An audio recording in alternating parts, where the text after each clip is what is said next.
Alright, this is John Cola with GrowingYourGreens.com. Today I have another exciting episode for you, and this is going to be a fun one at that. We're here at O'Hare Airport here in Chicago, and what we're looking at behind me is the O'Hare Urban Garden.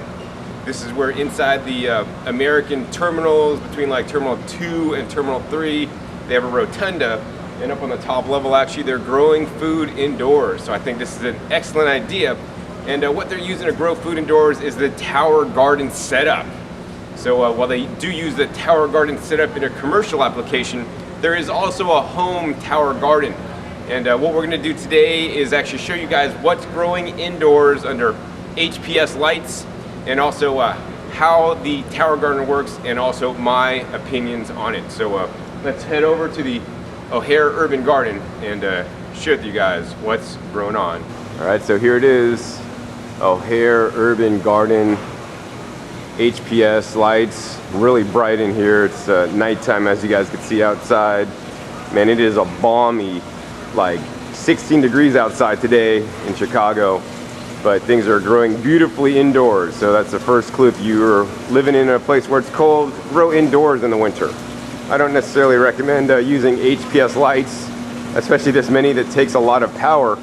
I would recommend some standard fluorescent bulbs and growing some sprouts and or microgreens in the winter here.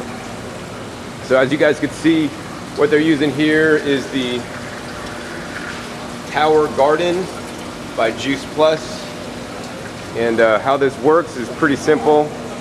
Basically there's a water reservoir in the bottom. It's like a big half wine barrel size with a lid on it, and then there's basically a plastic tube that goes all the way up, and in each tube there's multiple holes so that they can plant a number of plants in the tower. And it looks like things are growing fairly well here. This is actually some Swiss chard in this one. Here they have some nasturtiums.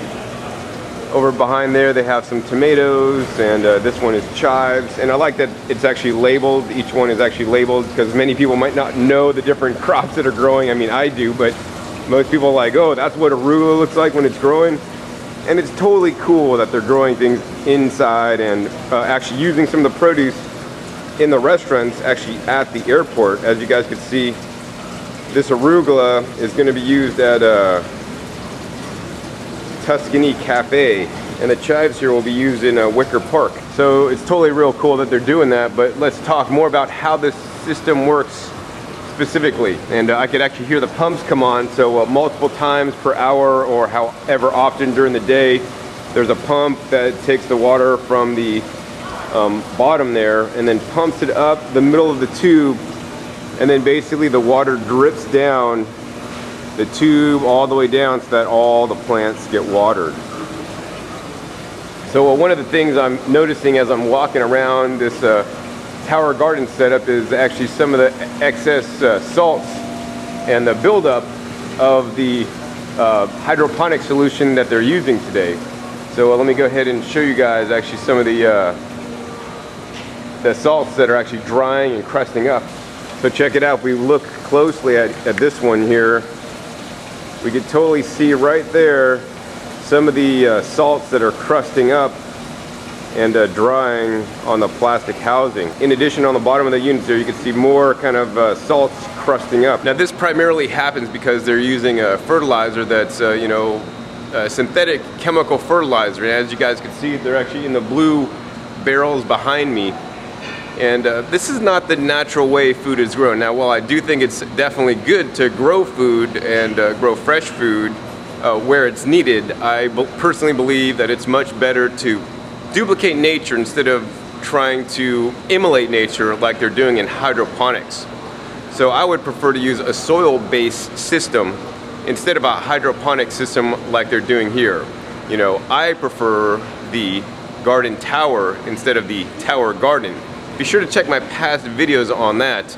It's actually less expensive than the tower garden setup actually that they're using here behind me. The personal tower garden setup you can purchase, it costs around $500, and I think that is a lot of money for what you're getting. You know, I'd much rather you guys put $500 towards building some raised beds in the backyard, or investing in some fluorescent tube lights and some good sprouting materials and actually taking the time to learn how to grow your food. I mean, the benefit of the tower garden that you guys are seeing behind me is that, you know, it's pretty turnkey. They provide all the nutrient solution for you and all this kind of stuff, and you just do it. But, you know, I'm concerned that the food that you're growing with this nutrient solution may not be the highest quality food. I mean, I'm looking at some of these items growing, and while some do look fairly healthy, some kind of look a little bit anemic to me, and it's not like the plants are getting everything they need because they probably don't have everything in the nutrient solution mixture over there. In addition, if you take a look at it, you know, the chemical fertilizers, you know, that are water soluble, they provide runoff, and the excess actually goes into the soil, into the dirt, and especially due to the standard conventional agriculture, many of it runs down into the Gulf of Mexico, which creates dead zones, which is not a good thing. So, you know, once again, I would always encourage you guys to grow organically and in accordance with nature whenever possible. So if you do live in the Chicago area or another place where it does get cold during the winter, you know, besides growing indoors, you can erect simply a hoop house outside and grow some cold tolerant crops, especially when heated with a compost pile that's heating up your hoop house outside. I do have past episodes where I visited Will Allen's place in Milwaukee, where I actually show how he does that, and actually have another video that I'll actually post down below and a link in the description so you can see how they're growing even in the wintertime in the snow. If you don't want to grow inside, you could still grow outside. I always encourage you guys, no matter what, to just, you know, plant some food and grow some things indoors, because I know many of you guys are not in the wintertime. You know, grow some little herbs in a windowsill. You know, grow some microgreens or some sprouts indoors. Those are the best things that you can be growing in the winter indoors. So hopefully you guys enjoyed this quick episode, learning more about my ideas about the tower garden they have here at O'Hare Airport. In general, I think it's a great idea to grow food where you need it, but I'm not a big fan of the hydroponic that they're using here due to the salt buildups, and where does all that extra salt go when they clean the tanks out? In any case, I gotta go catch my flight. Once again, my name is John Kohler with growingyourgreens.com. We'll see you next time, and remember, keep on growing.